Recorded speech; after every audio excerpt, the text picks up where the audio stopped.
Okay, so good morning. Today's daf is Nedarim daf Ayin Gimel. We are going to begin a few lines down. Let me share my screen and we will get started. So during our discussion of yesterday's daf, at the bottom of Ayin Bet, Amud Bet, we raised the question of how literally we should understand the Torah when it says in Bamidbar that the husband will hear, her husband will hear. And in the context of that, it's talking about the Nedarim that a woman would make while she's married and her husband hears it and now has the ability to nullify it or to confirm it or to do nothing and thereby confirm it. So those are basically the three main options. And the question is when the Torah says that her husband will hear, does it mean that her husband learns about it, or does it mean literally hear? And so yesterday we were saying that, and indeed, does it mean that he has to actually know about it in the first place? And so yesterday we discussed, in fact the husband need to know about it? And we tried to bring 4 proofs to say that, in fact, the husband does not need to know about it, including our Mishnah that we learned on the top of Ayin Bet Amud Bet, where we say that it is a good practice, namely a practice that Torah scholars would take, that they would say to their daughters before they become an adult or before they become fully married, that all of their Nedarim that were made in the house of the Talmud Chacham, they were all null and void. They were all revoked.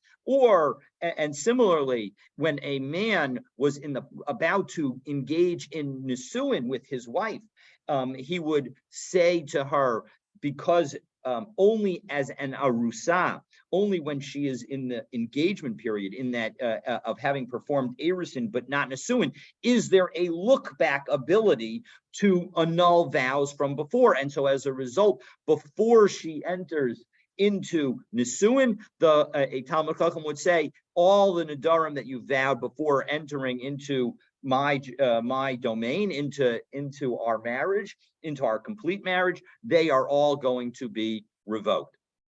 And so that is what our Mishnah said, and it seemed certainly from our Mishnah that it would seem that you can revoke vows that you didn't hear about. And we explained yesterday that in fact all the different proofs all come down to no, that in fact, as the Ran explained, this is really an engagement in a conversation, that by saying this, the father or husband is providing protection to the daughter and to the wife so that they should feel comfortable to admit any oath that they have made, that the father and the husband should, are trying to say, listen, whatever you did, I love you no matter what, and we can work it out and figure out a path to go forward.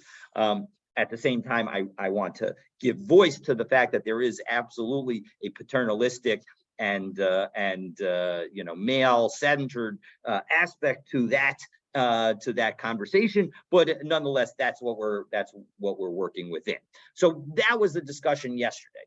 Now we're going to take, and again, we tried 4 times failed, but we didn't have anything definitive either way. Now we're going to begin with the same kind of question, except meaning how literal are we going to understand her husband will hear, but now we're going to talk about where the husband is deaf.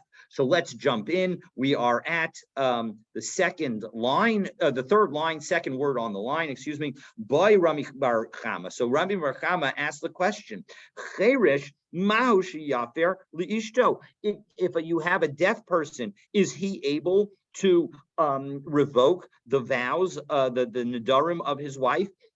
And if we jump in, if we take a look at the Ran, fourth of the medium lines, by Rami Bar Chama, Cherish Mahu Sheyifer Ishto, the Ran explains in the fifth of the medium lines, Cherish Hamidaber Ve'eno Shomeh. We're talking about somebody who is deaf, who cannot hear, but he is able to speak.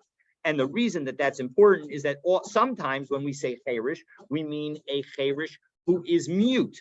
But that is not the case here, because presumably we are talking about someone who has the ability to speak the language of revocation. And so as a result, we're talking about a deaf person who can actually speak. So that's that is the question. So now it's what's interesting is we're going to now understand the question as assuming a particular view with respect to the question that we looked at yesterday. Because what do we say? Im tim salomer bal mefer below shemiya, that we're assuming in order to get to this question, it must be that you are saying that if the husband can revoke the vows without hearing them, mishum davar mishmahu, because at the same time he is capable of hearing them.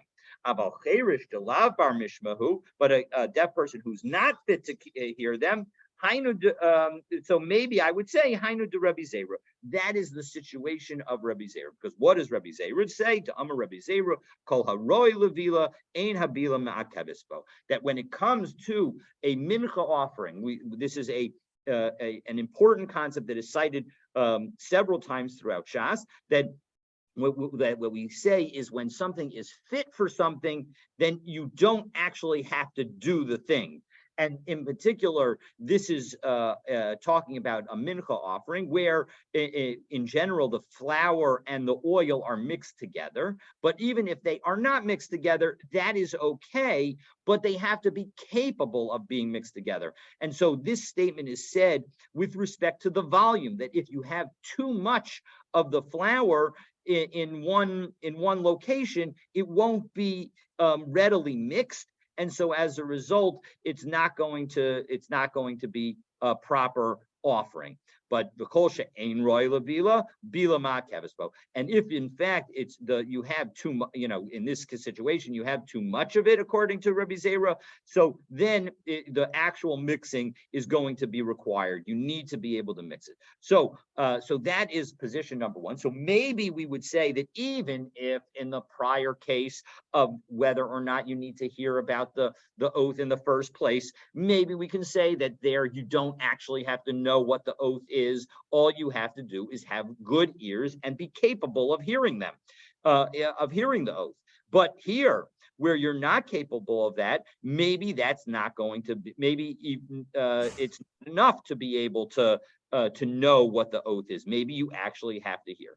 Oh, Dilma, Vishama Isha, Loma Akev. Or alternatively, maybe in fact, the husband hearing about the vow is not necessary, is not a critical requirement. It isn't a necessary component, and therefore the husband, even if he's deaf, is able to revoke the vow. So that's the question that the Gemara is asking. Now, what's again interesting is that it didn't have to go this way, because you could say that even if you say in our question that we dealt with yesterday, that even if you say that in fact the husband does not have the ability to annul, to revoke the vows that he doesn't know anything about, maybe that the answer is that Shama Isha really means he knows about the vow, not that he literally heard the vow.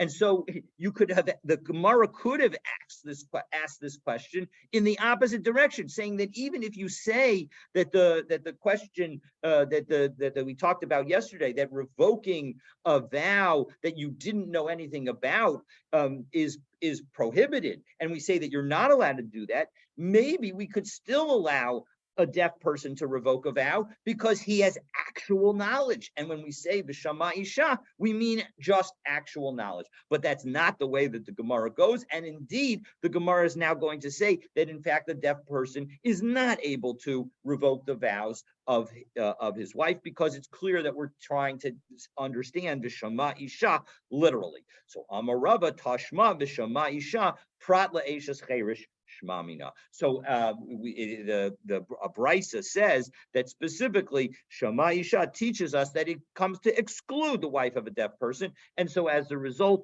a deaf person is not able to revoke his wife's vows. Okay, so that is question number one, and now we're going to turn to another word from the psukim, and again ask the question: how literally should we take it? So now the word that we're going to take is ota, her. That the question is this a singular or plural situation? Is there only one or multiple? So let's take a look. Ibailahu, they asked, Baal mahu sheyafer l'shtei nashav bevas achas. Is a husband able to nullify the vows of his two wives at the same time? Osa dafka. The pasuk says, biyom shamoa isha yani osa. That in the day that her husband hears about it, he will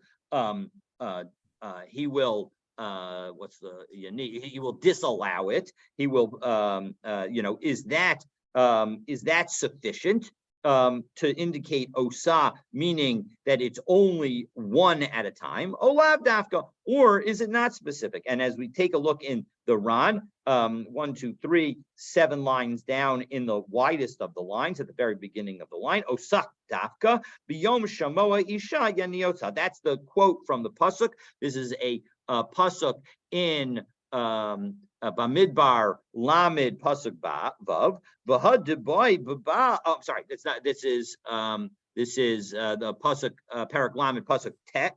And v'had deboy b'bal, and the Ran points out that the fact that we asked about a husband who adin ba'av, the same question could be asked about a father, degabi av namik sivosa, because with respect to a father, it also says the word ota in singular, suggesting that maybe it would only be one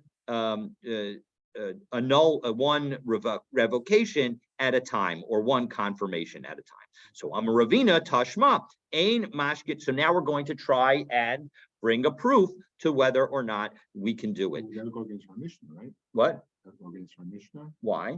It's a blanket statement for all Nedarim. Oh, no, I apologize. The question isn't whether you can do multiple Nedarim at a time, but whether you can do multiple people at a time. So it certainly seems from everything that we've seen, we haven't actually affirmatively addressed multiple. I don't believe that we've affirmatively addressed multiple Nedarim, but right now we're talking about multiple people. And so our Mishnah was talking about one person, and you're absolutely right, all the Nedarim. But again, one wouldn't necessarily be able to bring a good proof, because in the end, the way we understood that Mishnah is that it was just entering into a conversation with the person. Okay, so now, Ravina tries to give an answer. So Tashma, Ravina Tashma, Ein Mashkin Shtei Sotos Ba'achas, that we're not allowed to do two sota situations at one time. So if a man is married to two women, and both of those women are warned not to seclude with certain individuals, and then they seclude with those individuals, and now they're subject to the sota situation, we won't allow them to happen simultaneously, because because according to the Tanakama, we're worried that that each of them will be heartened by the denial of an extramarital affair from the other one denying it. So, and Rabbi Yehuda Omer, so Rabbi Yehuda says, though, that's not the reason that we don't allow it. Lomin Hashem Huzeh, that's not the reason. Ela Mishum Sheneamar Vehishka. But because it says that you will give her to drink, Hishka is singular, and so as a result, Osalivada, it's only her. And as the Ran says, let's take a look at the last, second to last line, the sixth word in on the bottom of the Ran, Benirali, the halacha. When it comes to the halacha, the Ran says, that you're not allowed to, that just as you're not allowed to do. That this is a sufficient proof that you're not allowed. Again, the Gemara now ends, and so as a result, it seems like the Gemara considers this resolved, that you're not allowed to do two women at the same time, and just as you can't do two wives at the same time, hachinami eina makayim l'shteim, just as you can't revoke 2 wives at the same time. Similarly, you would not be allowed to confirm the vows of 2 wives at the same time. As we're going to see shortly, mashmatiki heki de osa diksiv behafara dafka hakinami la ksiv behakama. Just as ota is written with respect to the revoking of a vow, so too the word la is written with respect to the confirming of a vow, and dafka. So the kamosha akasavo sasugya b'siyata dishmaya. And so the Ran notes that he'll write about it further as we continue. But at the bottom line is that we're going to say that you're not allowed to either confirm or revoke. So now we get to the next Mishnah, and the next Mishnah, we need a little bit of a reminder of the process of getting married. And we've actually seen this Mishnah a few maybe days ago, where we actually quoted this language and then we amended it. So I'm going to read it, as it is written. But in any event, but then we'll go over and we'll remind ourselves with the Ran that how it has been changed. So let's take a look. So Bogeres Shishata Nemasar Chodesh. If you have and so what's the point that I need to remind you? The point that I need to remind you is that in early days, the Erisin and Nisuin were separated, sometimes by as much as a year. And so, and indeed, when we learned Ketubot together, we saw that a first-time wife would potentially have the right to delay the wedding by up to 12 months. So now we have a situation where we have a boga, and in addition, I will note that once the time for the marriage that everybody has set has come and passed, the husband has an obligation to feed the wife, even though they have not formally gotten married. So now the question is going to be, what happens with respect to the husband's right to revoke such a woman's Nedarim? Here she's eating from his food. Does he now have other rights that are associated with being her husband? So, Bogeres Yishah such name as Chodesh, you have a Bogeres who waited 12 months. And again, we saw earlier that usually we said a Bogeres is not supposed to wait 12 months. She's supposed to wait 30 days. And so as a result, we take a look at the Ran, where the Ran says, HaBogeres Yishah Yud Beis Chodesh, HaTirtzana La La'el. We answered with respect to this earlier, the Gemara, Bogeres Vishishah Yud Beis Chodesh. This is actually 2 separate cases. One is a Bogeres who's waited that whatever amount of time she needs until she's supposed to get married, and a non-Bogeres who waits 12 months. In all of those cases, the Almana Shloshim Yom, and similarly a widow who waits 30 days and has not gotten married, so now she is entitled to support. Rabbi Eliezer Omer, since the husband is obligated for her support, so Yafer, so he is allowed to revoke her vows. The Chachamim Omrim, Ina Baal Mefer Ad Tikanes L'Rushuso. No, the Chachamim say that's not true. You have to be fully married. Yes, you may have certain obligations, but you aren't entitled to the associated rights. So Amar Rabba. So now the Amana is getting sustenance from her children or from her fiance. This is an almana from her fiance after 30 days of waiting. So they did Erison. They wait 30 days. And now she goes from being supported by the orphans who were presumably supporting her during those 30 days, and then she now goes to being supported by her husband or her future husband, because he did not actually engage in Nisuin at this time.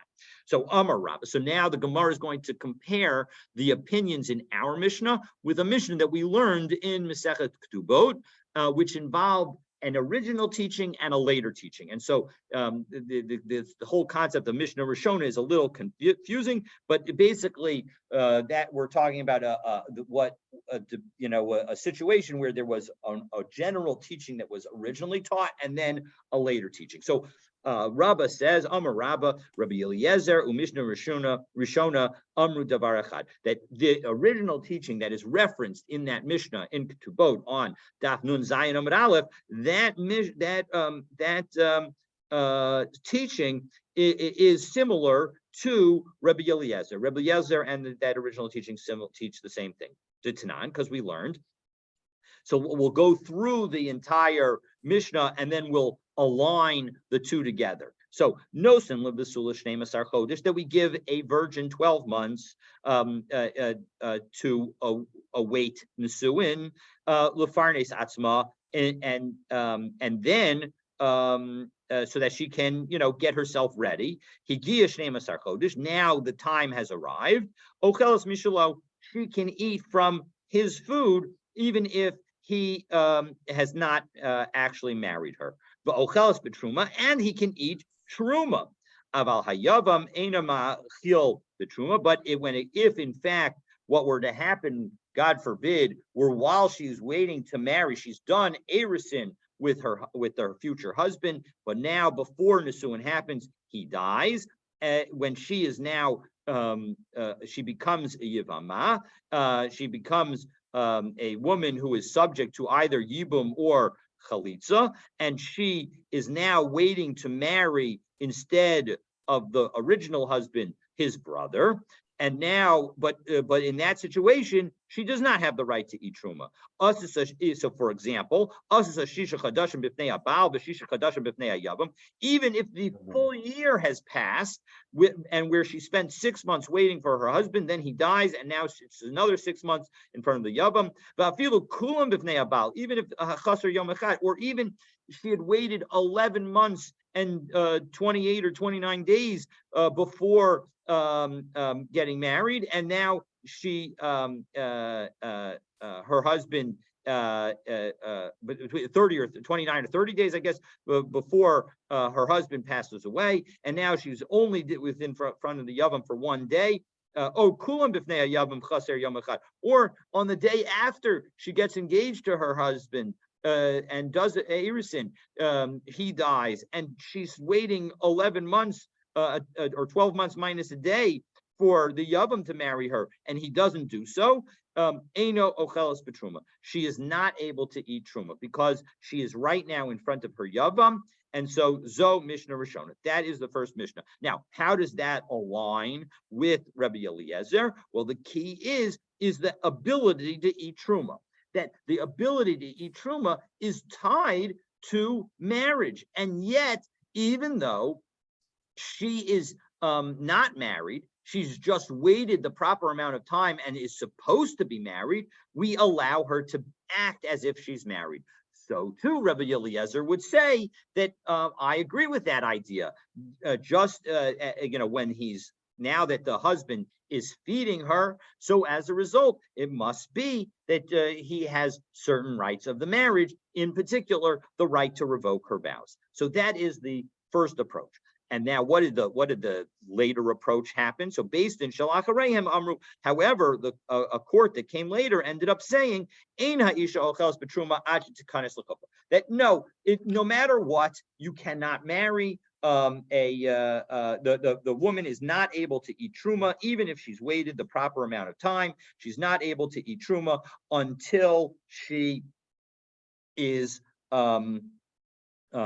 until she's actually married, until she does nisuin. So now, so that was Rabba's comment. Rabba has basically tried to align Rabbi Eliezer with the approach that says that she should be able to eat truma while waiting for the marriage after the time that the marriage was supposed to happen has passed. So she waited 12 months as a yibam.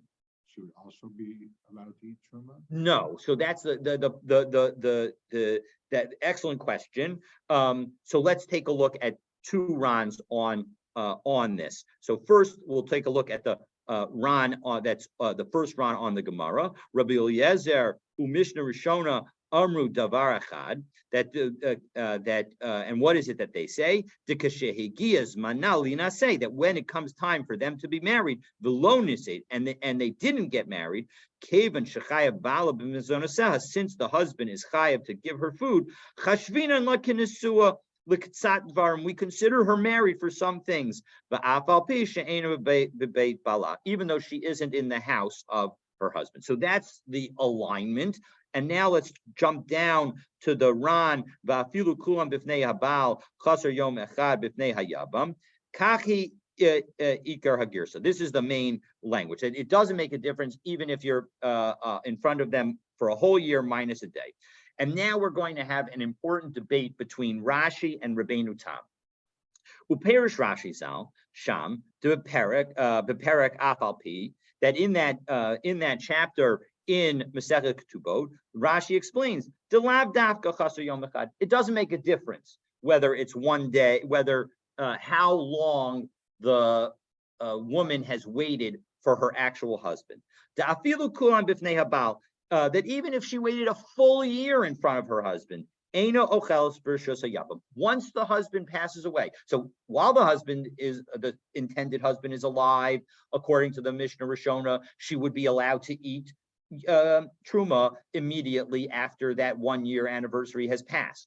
But now, unfortunately, the husband has died. And so now she's only intended to marry the Yavam. And so now she will not be allowed to eat truma any longer. Because the Gemara over there learned a particular lesson from the fact midiksiv kinyan kaspo, right? That when we say that a Kohen marries somebody and she's able to eat the truma, it's because he is the kinyan of kaspo, of his money. And so technically, from a biblical perspective, once the engagement happens, once the kedushin happens, which is equal to the erisin happens, once that happens, and the money has transferred, so she becomes part of his domain and is allowed to eat truma. And it is only the rabbis who said we're going to delay her eating truma because we're worried that maybe she'll feed some of her siblings or some of her family who are not allowed to eat truma. And so as a result, we will say she has to wait till she's fully in her husband's house. V'hai kinyan kesef achivhu. But when it comes to the yavam, we don't have this drasha of kinyan kaspo because he doesn't have to give her new money for kedushin. He is intended to her because of the Torah says of the obligation of yibum. And so as a result, it is not, we don't have the benefit of kinyan kaspo. And so v'hai dekatani chaser yom echad denicha leila misnei be'isha shelo achla klal. Because it was better, a simpler story to talk about in that Mishnah over there, a situation where the woman did not have a chance to eat truma at all. Okay, the Ein Kain Das Rabbeinu Tam. So now the Rabbeinu Tam says, no, I agree with you, Rashi, in the case that we're talking about.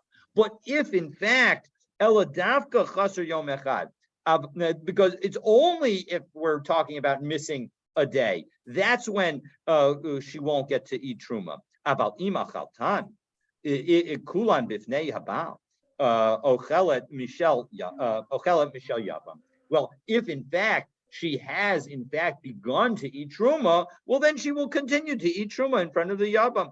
Denehi the yavam einu machil miu lo mifsida midi michamate, right? So even though he shouldn't actually affirmatively do something new, but he can't take away from what she had from his brother. And indeed, the Rabbeinu Tam points out that in the Yerushalmi, it specifically says Higiyazman velonas o shemesu ba'alehen ochlos mishalova ochlos betruma. She's allowed to eat truma in that situation. So based on the Yerushalmi, the Rabbeinu Tam says no. The drasha, the way Rashi explained it, is not exactly correct. And so that I think answers your question of what did we mean by this year and not a year. So clearly, if we're talking about only time in front of the yavam, not going to work, even if it's a year, because it's kinyan kaspo, not kinyan kesef. But if she actually started, that's the debate between Rashi and Rabbeinu Tam. Okay, so So now Abaye is going to question this approach. So Amrle Abaye, and with that will be done for today. So Dilma Lohi, maybe it's not the case. Maybe we could say that actually Rabbi Eliezer could even be like the Mishnah Shniya, and we could say that the Mishnah Rishona could even be like the Chachamim. And so now let's take a look and see how that's the case. Ad kan lo kashminan Mishnah Rishona ela lemechel b'truma derabanan. Maybe when we said that the Mishnah Rishona is going to allow the woman to eat truma when the year is up, that's because it's only rabbinic. As I mentioned, biblically, and as we saw in the Ran, biblically, in Rashi's explanation, biblically, once she has done Kedushin, she should be entitled to eat from the Truma because she's Kinyan Kaspo. And that's what the Torah talks about. So, however, Aval Nedarim Del Raisa Amalo, maybe the Mishnah Rishona would not agree with Rabbi Eliezer and would agree with the Chachamim and say, yes, in the case of Truma, we're going to allow her to eat it because really she should be allowed to eat it even when she's only done Erisin. But when it comes to Nedarim, that's biblical. She needs to actually be married in order for the ability to nullify the vows.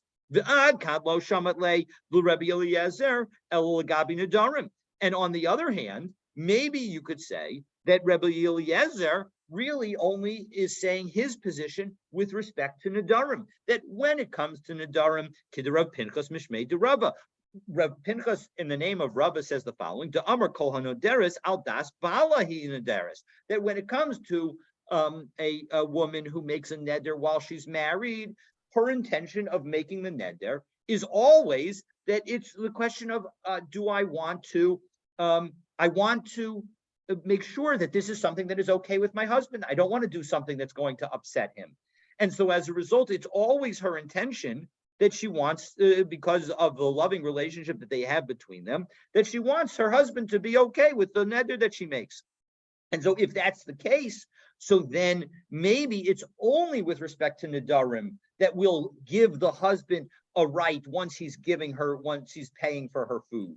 And so as a result, since he's paying for her food, so she feels a sense of closeness to him and would say, I want to make sure that everything's okay with him. But about Truma, maybe she'll say, maybe Rabbi Eliezer would say, no, I agree with the Mishnah Shniya. I agree with the second approach. I agree with the approach of Beis Din, that really she should not be able to eat Truma because she's not fully married and there's no special connection as a result. You need actual marriage in order to overcome the rabbinic concern. After all, the rabbis were concerned about her giving food to her siblings, and so I'm also concerned about that. And so as a result, maybe you don't have to tie these two things together.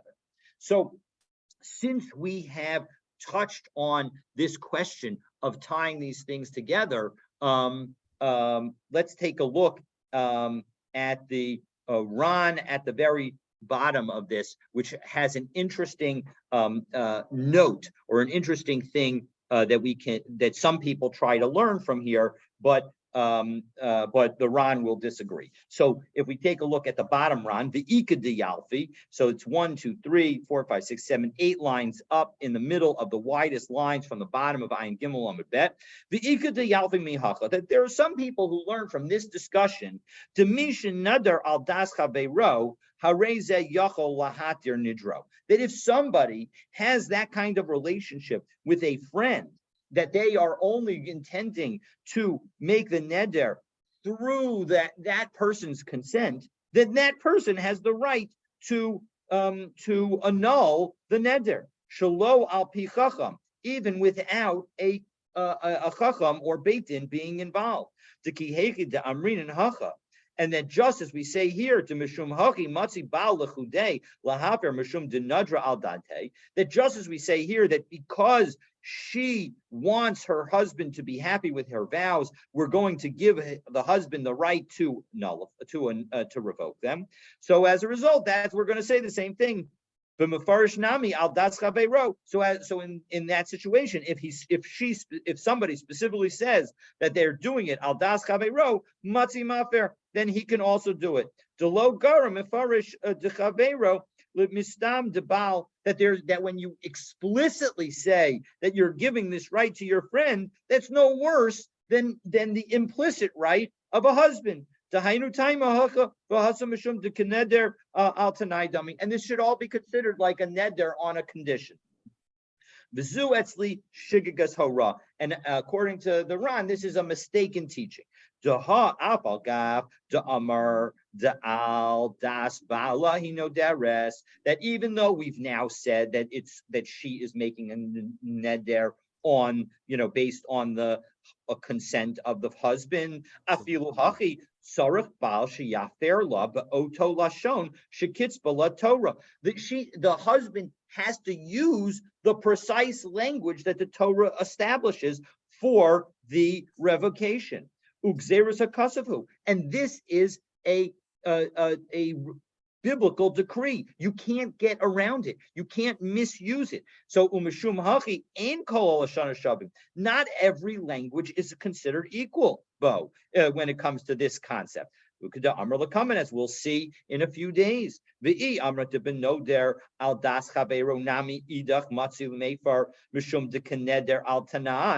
you want to say, well, why shouldn't we say that when you say that it's al das chaveiro, it's like you used a condition? Al tanai dami, that it's like you used a condition. Harehi tarto shel bal ba'achar. And that, but if that were true, then we should say that the husband's right to revoke should be able to be used through any kind of language, and that's not the case. Ella v'adei Rav Pinchas hachi kamar. This is what you should say: the nehi dehapara debal gzeres hakasuv. That the ability of revoking a vow is only allowed because of the Torah writing it. Mihu, nonetheless, mishum hachi zachta Torah lebal ba'afaras dareha mishum the al das ba'alahi. That the Torah is telling us that the reason that they're giving this right to the husband is because that's the attitude that wives tend to have. No deres. The al das bala he noderis, that it's on that basis that she's making the neder. Hilkach kosher he noderis al dato chayla hach zeres hakasuv. So as long as we can say that that's true, and we can arguably say, according to Rebbe Eliezer, that that's true once the husband is starting to support her, so as a result, we'll say that we'll allow the husband to have that right. And the reason that we'll allow it is because the Torah says it. Aval noder al das chaveiro delo chadis bei rachmana, where the Torah didn't say anything about it. Midi vadai lo matzi mefer. You can't do that revocation. However, mihu hechad atne behedja, where, however, you have something specific. V'amar hareini noder im chaverai rotzeh, and if on the other hand, you use the specific language of a condition that I'm making this neder if my friend wants it, well then, then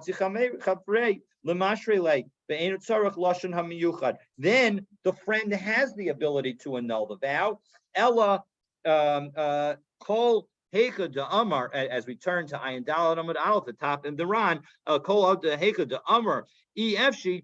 Sagi apal pikav de havara lo mahani. That in fact, that it's sufficient to say that I don't want it, even though it wouldn't actually be a hafara. So you can have a condition that will not be fulfilled, and that will thereby make the vow go away, as we saw maybe a few weeks ago, that where somebody says, that they so desperately wanted the person to come to their house, and they said, no, I don't want to come to your house, and that's the way you're going to respect me. And we say, okay, so then the neder goes away because you've fulfilled the actual goal of the neder, of trying to respect your family. And we'll see for further Zen Nirali. So, all right, so that's the basic point that the Ran makes. And so what we see from all of this is the following, that that a husband has the right to revoke the vows of his wife, and that there is this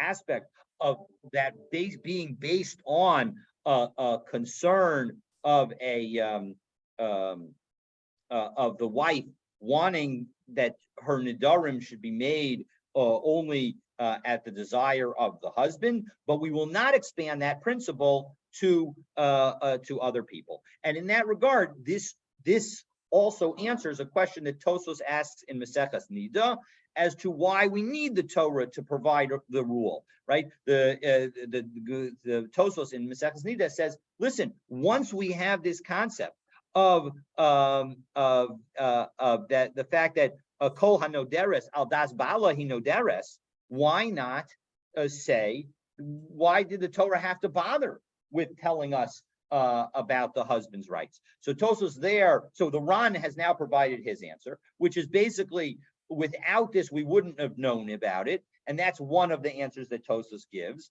And that essentially we need the Torah to give us the precise language that is necessary to be used. But the Tosos over there also answers that we could also say that that what's special about the Torah teaching us is that if in fact we only had the principle of kol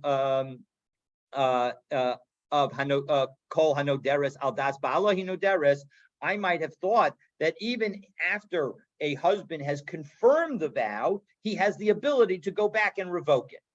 But what the Torah tells us is it provides a parameters to the concept of kol hanoderes al das bala hinoderes, and says that essentially once he has given up that right, either because a day has gone by after he hears about it, or he has affirmatively confirmed it, well, then he loses that ability to undo the vow. So those are two potential answers to the question of why, once we have this principle of kol hanoderes al das bala hinoderes, why we want to have, why we still need the Torah to tell us about this entire concept. And so that will lead us.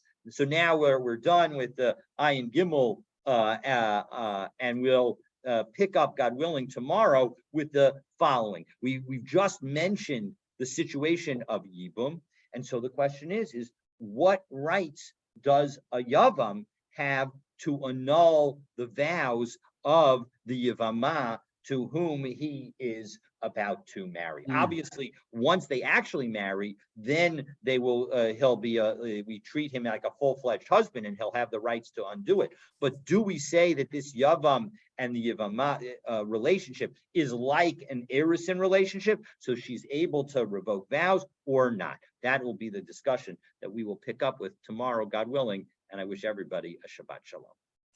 Good Shabbos, everybody.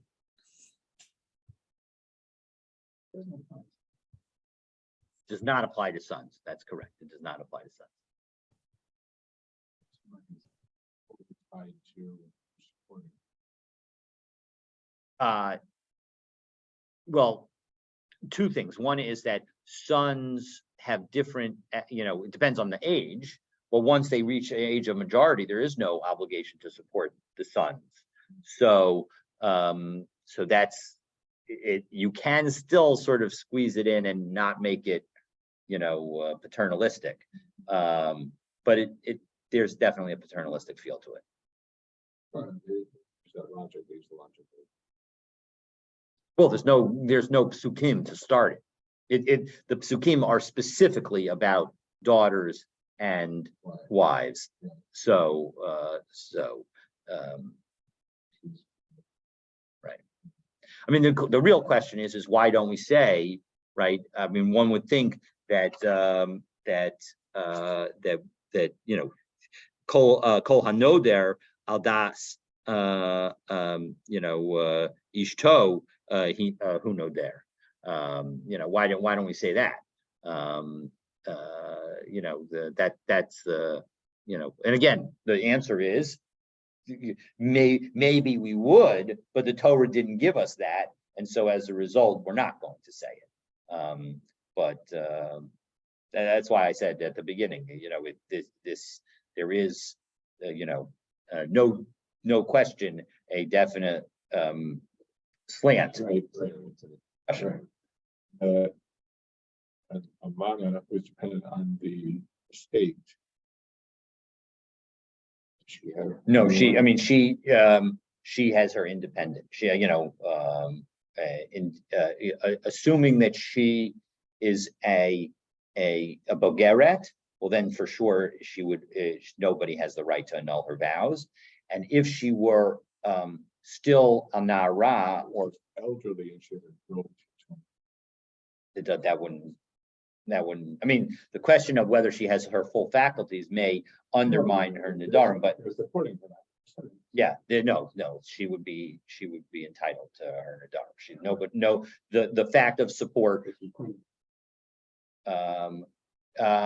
yeah, that's right. I mean, if it's her children who are Kohanim, she would be able to eat their truma. Yeah, interesting, right? Shkach. Thinking of the others, you might say, like, since she could technically truma starting with Erusin, then why can't the husband annul from Erusin? Well, remember, the husband can annul from Erusin, but it's only in the Nara Morosa situation. But well, I mean, we haven't actually dealt with the question of the right to annul an adult Erusin situation, but he may have the right to annul that vow. Fishing was saying.